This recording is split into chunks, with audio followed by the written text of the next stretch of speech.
Iran దగ్గర సముద్ర తీరం ఎందుకు ఎర్రగా మారింది? సముద్రం ఇరాన్ దగ్గర కొంత ప్రాంతం ఎర్రగా రక్తంలాగా కనిపిస్తుంది. దానికి కారణం ఏంటి? మనందరూ తెలుసు, ఇరాన్ దగ్గర స్ట్రైట్ ఆఫ్ హార్ముజ్ ఉంటుంది. ఈ స్ట్రైట్ ఆఫ్ హార్ముజ్ ఈ ప్రాంతంలోనే హార్ముజ్ ఐలాండ్ అని చెప్పి ఒక ఐలాండ్ ఉంటుంది. ఈ ఐలాండ్ ఇరాన్ కిందకే వస్తుంది అనమాట. ఏదైతే ఈ స్ట్రైట్ ఆఫ్ హార్ముజ్ ఉందో ఇది ఒక నేరో వాటర్ బాడీ. ఇది పర్షియన్ గల్ఫ్ ని, గల్ఫ్ ఆఫ్ ఒమన్ ని కనెక్ట్ చేస్తుంది.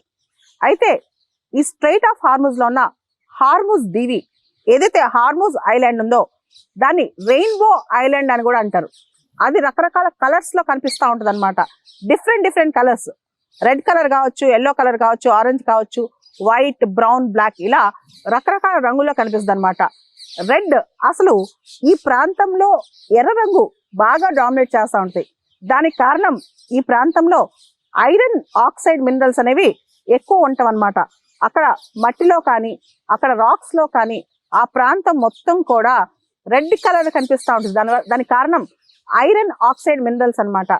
ఈ హార్ముజ్ ఐలాండ్ అనేది వాల్కనోక్ యాక్టివిటీ ద్వారా, వాల్కనో డిపాజిట్స్ ద్వారా ఏర్పడిన ఐలాండ్ అనమాట. ఎక్కువ వాటి వల్ల ఈ ఐలాండ్ మొత్తం షేప్ అయింది అనమాట.